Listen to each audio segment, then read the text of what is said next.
हम अपनी ऑडियंस को बता दें कि आपने भी काफी ये चर्चाएं सुनी होंगी कि अभी अभी फिलहाल कोई इलेक्शन होता है, चाहे वो सरपंच का हो, चाहे वो विधायक का हो या सांसद का हो, किसी का भी हो। सबसे ज्यादा दुख उस समय होता है बलजीत जी, जब हारा हुआ चाहे विधायक है या कोई भी उम्मीदवार है, जब उसको ये फैसला आता है उसके पक्ष में कि आप जीते हुए थे लेकिन आपको हारा हुआ घोषित किया गया। ऐसे ही पानीपत में एक बुआना गांव था शायद, वहां पर भी ऐसा ही मामला आया।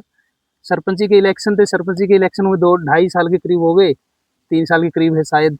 और अब उसके पक्ष में आया है कि जो सरपंची कर रहा था वो एक्चुअल में हार गया था, लेकिन वो हारा नहीं था। ईवीएम खोली गई कोर्ट में जज के सामने और वहां पर उसको जीता हुआ घोषित कर दिया। तो दोस्तों आपको बता देते हैं कि ऐसा ही एक मामला अभी फिलहाल हरियाणा के अंदर जो उचाना विधानसभा है, वहां पर भी इलेक्शन को लेकर के केस डला हुआ था। वहां पर आपको बता दें कि वर्तमान विधायक है भारतीय जनता पार्टी से देवेंद्र अत्री जी, और उनके प्रतिद्वंदी जो थे, जो दूसरे नंबर पर थे, बजिंदर जी थे, जो कि वीरेंद्र जी के बेटे हैं, जो पहले हिसार से सांसद भी रहे बलजीत जी। तो वहां का भी आपको बता दें, अपडेट दे देते हैं कि उन्होंने भी अभी करीब करीब मार्च महीने में शायद 2025 के केस डाला था कोर्ट में कि वो जो 32 वोटों से जो जीत हुई है देवेंद्र अत्री जी की, तो उनको कहीं ना कहीं डाउट था। कोर्ट में केस डाला गया, केस डालने के बाद कोर्ट ने मंजूरी दी उनको दोबारा से काउंटिंग करने की। तो ऐसा कुछ है। तो बलजीत जी है हमारे साथ, वरिष्ठ पत्रकार, ज्यादा आंकड़े इनके पास है, इनके पास रहते भी हैं, धरातल पर भी काम करते हैं और डीपली वर्क करते हैं किसी भी टॉपिक पर। तो बलजीत जी आप थोड़ा समझाए हमारी ऑडियंस को कि क्या मामला है ये और किस तरह से वोट कैंसिल किए गए, या क्या सच्चाई है, कमीशन इसी का कहीं ना कहीं इसमें कमी रही है या फिर कुछ और वजह रही है।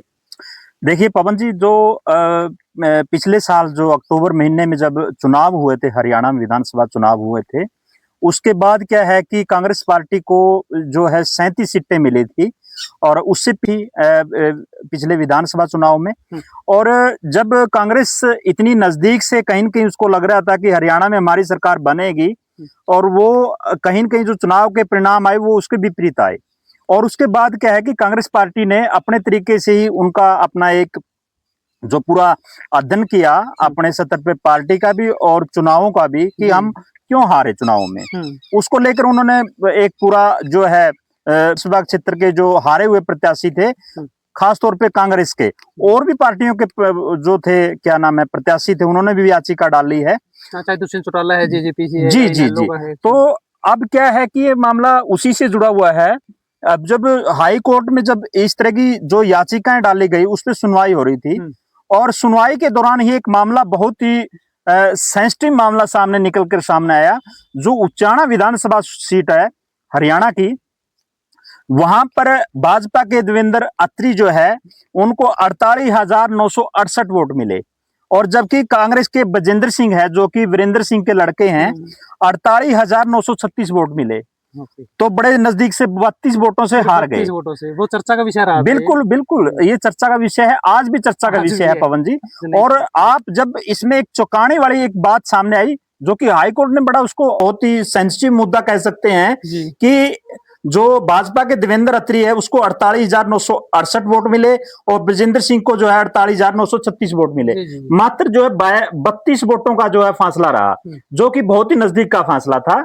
अब जो इसमें एक जो अहम बात यही है पवन जी, कि इसमें जो इस कॉन्स्टिट्यूंसी पे, खासतौर पे विधानसभा क्षेत्र पे, जो कुल वोट मिले डाक मतों, डाक द्वारा जो मत मिले, जो बेल्ट होती है उसका, पोस्टल बैलेट होते हैं, पोस्टल बैलेट जो है डाक के माध्यम से जो वोट मिले, वो 1377 वोट थे। यानी कि डाक के माध्यम से जितने वोट पहुंचे वो 1377 वोट थे। अब क्या है कि पवन जी, उनमें से जो है, जो रिटर्निंग अधिकारी है, उसने 215 वोट रद्द कर दिए, कैंसिल कर दिए। वजह देखो, वजह तो यहां पर जो है नहीं बताई गई, यही वजह है। और इसमें एक बहुत बड़ा यही ट्विस्ट है, और यही फैक्ट मिला कि जब कोई भी जो रिटर्निंग अधिकारी होता है, जब वोटों की इस तरह के जो वोट रद्द किए जाते हैं, उनका क्या है कि जो जितने वोट रद्द किए गए, उनका एक कारण बताना होता है कि क्यों रद्द किया आपने, और उसके बाद किन किन जो उम्मीदवार है जितने भी विधानसभा क्षेत्र पे, और सभी का बताना होता है कि किस उम्मीदवार के कितने वोट कितने रद्द वोट हुए। रद्द हुए, ठीक है। यही इसमें पूरा जो एक ट्विस्ट है पूरा मामले में। और इसी को लेकर जो हाई कोर्ट ने कहा कि हम इस पे सुनवाई करेंगे, और जो है ये मामला बड़ा सेंसिटिव मिला। तो इसमें एक क्या लगता है आपको कि ये कोई गलती है या फिर कुछ जानबूझकर की हुई है, इसमें कुछ कह सकते हैं हम? देखिए पवन जी, ये तो मसला अब हाई कोर्ट में है, हम यहाँ दोषी नहीं ठहरा सकते किसी को भी, ना ही चुनाव आयोग को, ना ही उस रिटर्निंग अधिकारी को, और ना ही जो संबंधित अधिकारी है, जो चुनाव से संबंधित अधिकारी उनको। लेकिन यहाँ पर जो है एक सीधा सीधा कहीं न कहीं सवाल उठता है चुनाव आयोग के उस अधिकारी पर और चुनाव आयोग पर खासतौर पर, कि आपने 215 वोट जो है रद्द कर दिए, और एक कैंडिडेट जो मात्र 32 वोटों से हार जाता है उसको कितनी पीड़ा हुई होगी।